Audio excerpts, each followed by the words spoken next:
All right.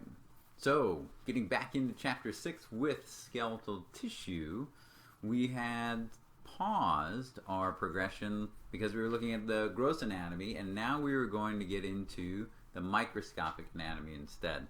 So, cells of the bone tissue. So, 5 major cell types, some of which we've seen already. Remember when we were talking about our connective tissues, we talked about blast cells, we talked about site cells, we talked about progenitor cells, etc. So we're going to see those come up again. So hopefully those are familiar. So osteogenic cells, osteoblasts. You see this pattern here, osteo, bone, right? Osteocytes, bone lining cells, and then osteoclasts. So the osteogenic cells are, like we said, these progenitor cells. These are the stem cells that are going to give rise to the bone cells.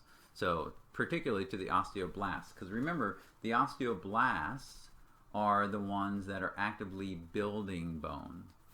So, just like in the skin though, when we have these precursor cells, when we have these ones that are going to give rise to other cells, when we're looking at that in the stratum basale, we have to keep some of those as around as well. So we always keep some of these osteogenic stem cells around, but they are differentiating into a lot of our other bone cell types. So osteoblasts, these are our osteo builders, right? So the B is build.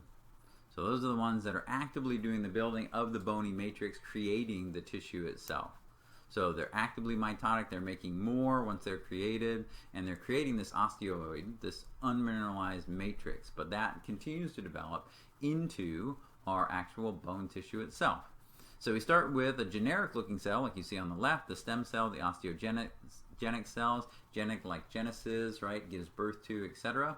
And then the osteoblast, the building cells that's going to synthesize a lot of that bony matrix. Then we get to the osteocytes.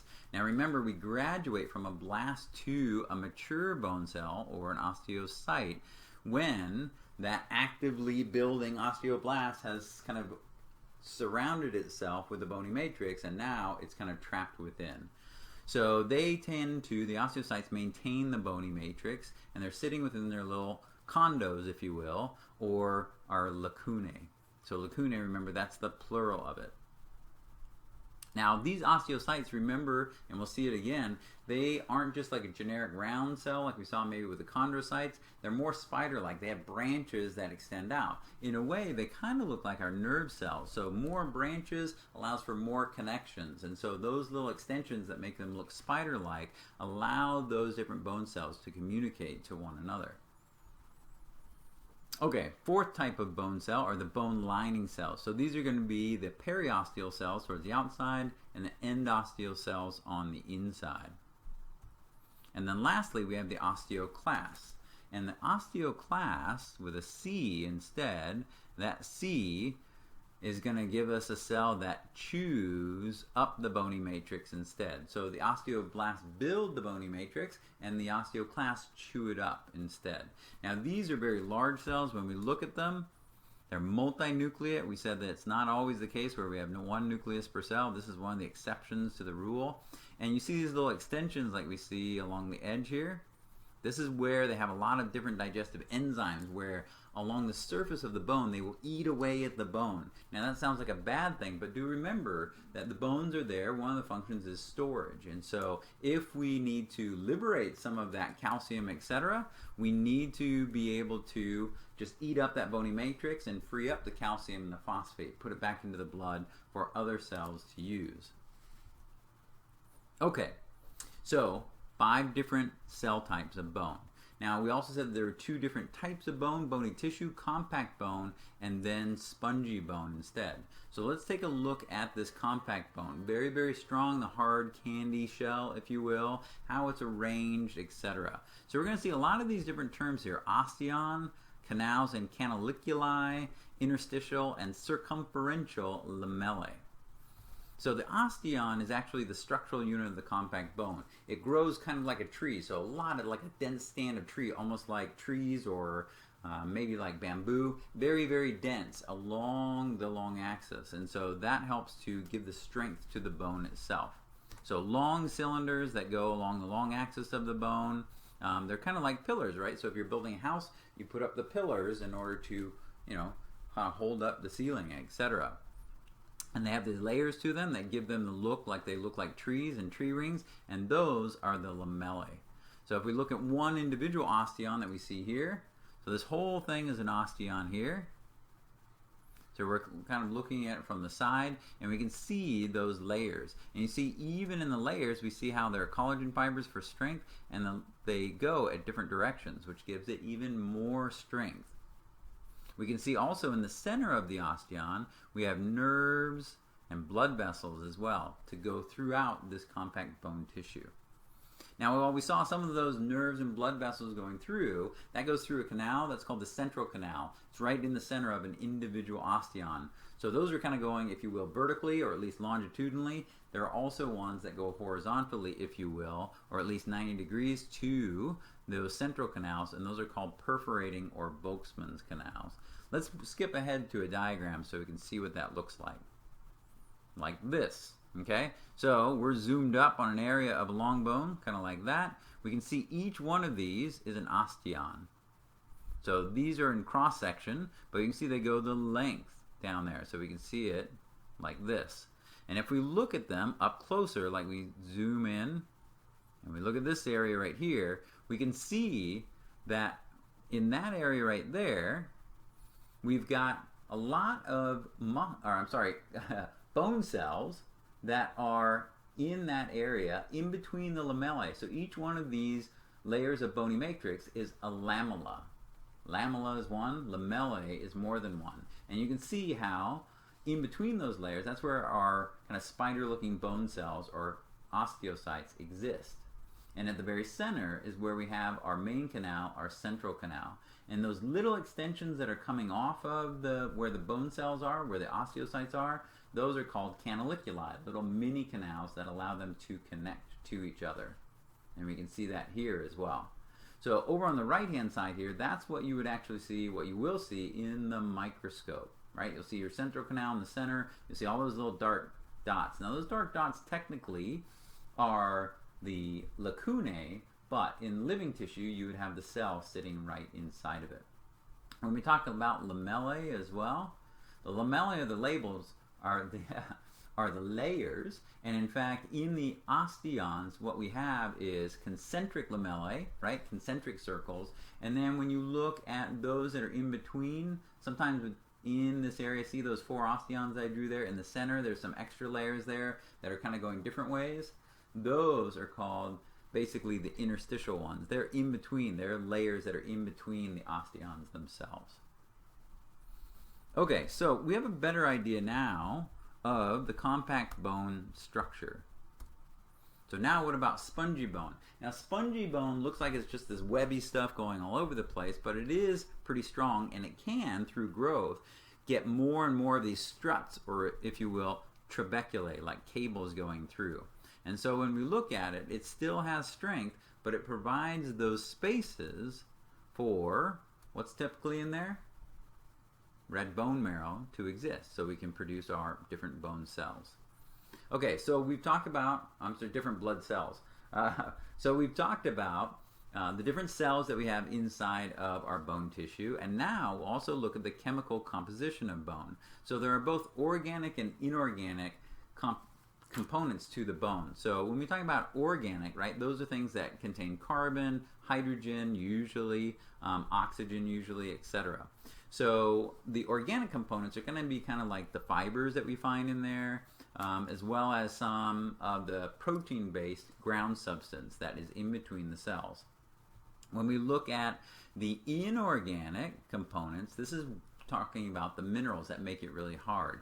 And the most common mineral are what are called the hydroxyapatites. So this is basically like calcium phosphate, and this is about 65% of the bone mass itself. So it gives it that hardness that we need for protection, for acting as a bar when we're moving these different limbs, etc.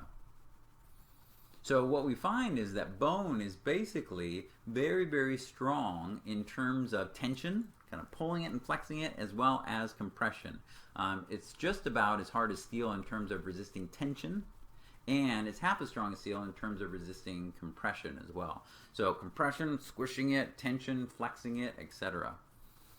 And the minerals, as well as the organic components in terms of the different collagen fibers, etc., help that. So it's not totally inflexible because we do have some of those organic components, but it does have that structural support due to the calcium phosphate minerals. All right, our next topic is, how do these bones come to be? So bone development occurs through a process that's called ossification, right? So we saw osseous, etc., refers to bone. Osteo, bone, creation, genesis, is the formation of bone. Now, there's the initial formation when you're born and when you're developing, and then there's the growth of bone and the maintenance of bone later on. So it tends to occur about the second month of development. We saw that x-ray originally where, for the most part, we have a cartilaginous mold, if you will, that we start with, and then that gets replaced by bone.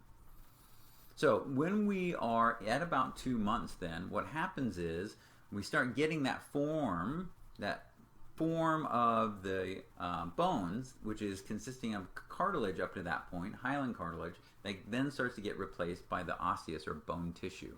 And for the most part, what we see there is what's called endochondral ossification. Endo means inside, chondral means cartilage, right? So the bone that's replacing that cartilage model is occurring through endochondral ossification.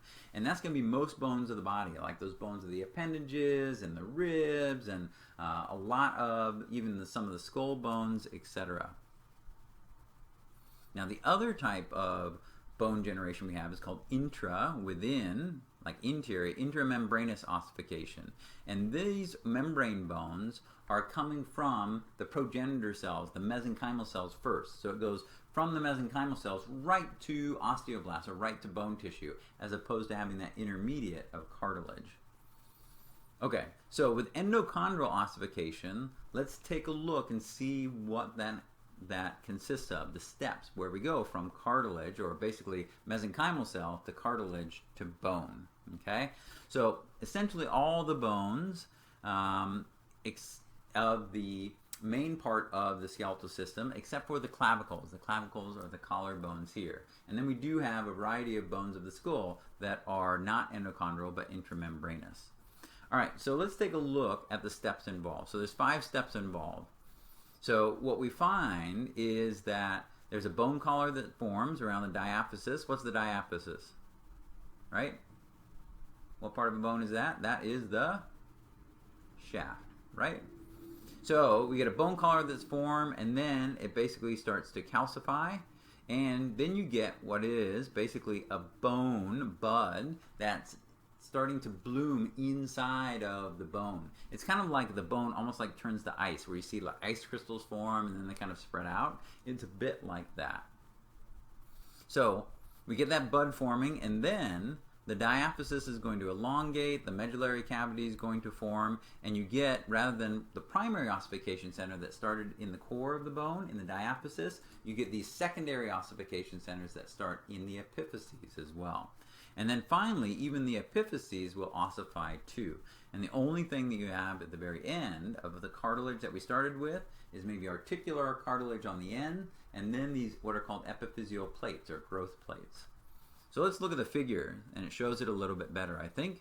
So again, this is just after week 8, this is week 9. We see the cartilaginous model there in a light blue color, and the bone collar forms, right? So we see the ossification starting there around the diaphysis. Then it kind of starts to eat away and form a medullary cavity on the inside.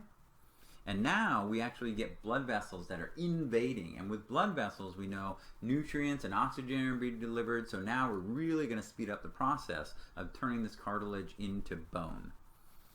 So what you see here is you start this primary ossification center that's in the very center of the bone, and it starts moving towards the ends. Like we said, kind of like ice crystals blooming.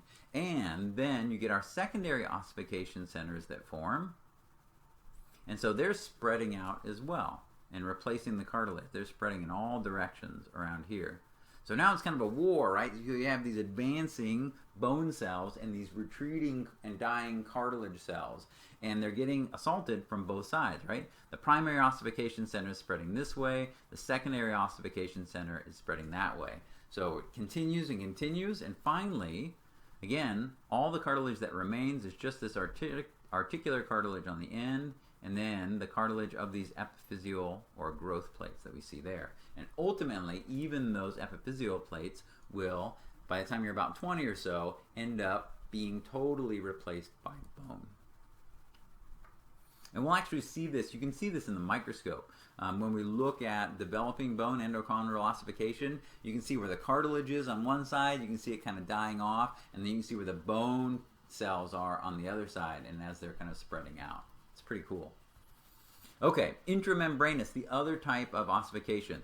And again, really, this is the only one of the few places that we have in the skeletal system where we're talking physiology, we're talking processes. When you're learning a process, you need to know the steps of the process in order to understand it, to be able to describe it accurately.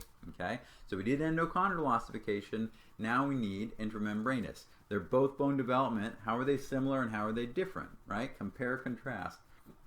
You end up with bone at the very end, but how are they different? So in this case, what we're starting out with are the precursor cells, the mesenchymal cells, and these go directly to bone cells. And so a lot of the bones of our skull, right, especially of the cranium, frontal bone, parietal bone, occipital bone, temporal bone, these ones up here are formed by intramembranous ossification. Some of the more complex bones, like the facial bones, mandible, those are more of our endochondral ossification. Okay, 4 major steps involved in intramembranous ossification. So we start with clusters of mesenchymal cells that become osteoblasts. The osteoblasts then start doing their job and secreting the osteoid, the actual matrix that then becomes hardened and calcified. And then now, once we've started to layer that around, then we get the migration of blood vessels in there, and we get the formation of trabeculae, right? Those little kind of struts, if you will, inside of the bone. And so our first step in terms of an intramembranous bone is it kind of looks like spongy bone. And then as it continues, we get the lamellar bone, the lamellae, the layered bones that then can start to form our different types of compact bone along the outside. So it kind of looks like this. Here are mesenchymal cells that we see here that are going to differentiate into osteoblasts, right? So here are osteoblasts, they start secreting the matrix. Then here's the bony matrix that we see here. Once they totally encapsulate themselves, now we have osteocytes instead. We get blood vessels that worm their way into it, right? And so this formation of this spongy bone allows those blood vessels to get in there, and that increases the activity. And finally, we start throwing down, if you will, and forming the lamellar bone, right? The compact bone that we see here towards the outside. We get that arrangement. Even with these flat bones like of the skull, it still has the arrangement of compact bone on the outside, sandwiching that trabecular bone or spongy bone on the inside. Now, when we're looking at bone development, that's how the bones originally come to be. And then postnatal, right, this is after you're born, and as you continue to develop as a toddler and as an adult, etc., their bones are going to continue to grow and be remodeled, right? And they're going to grow in length in what's called interstitial growth, right? Just like we saw for the cartilage. This is occurring at the epiphyseal plate. So it's occurring at the ends, right? And in this case, again, the bone cells and bone tissue is advancing, but the cartilage cells and the cartilaginous matrix are still secreting. So it's kind of getting pushed out instead, lengthening the bone.